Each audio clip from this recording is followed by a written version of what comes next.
Hey guys, today I have with me Realme Narzo 35G. The smartphone offers a 6.5-inch IPS LCD display having a pixel density of 405 ppi and a refresh rate of 90 Hz. Realme Narzo 35G has a bezel-less punch hole display. On the right spine, you will find the power button. The power button also works as a fingerprint sensor. On the other side, the phone has a SIM tray and volume rocker. The bottom of the phone features a USB Type-C port, 3.5mm jack and a speaker grill. Realme Narzo 35G comes with a triple camera setup. Also, you'll see the Narzo branding at the bottom. So that's all as far as the design is concerned.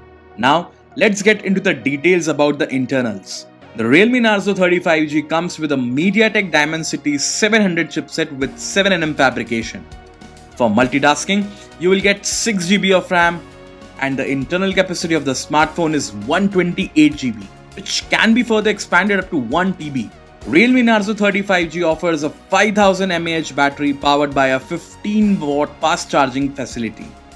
Coming to the camera aspects, the phone features a 48MP triple camera setup and includes a 48MP primary camera supported by a 2MP macro camera and a 2MP depth camera. Also, the phone offers a 16MP front camera with fixed focus. The software version of Realme Narzo 35G is Android 11 with Realme UI. So guys, that's it for Realme Narzo 35G. Thank you so much for watching this video.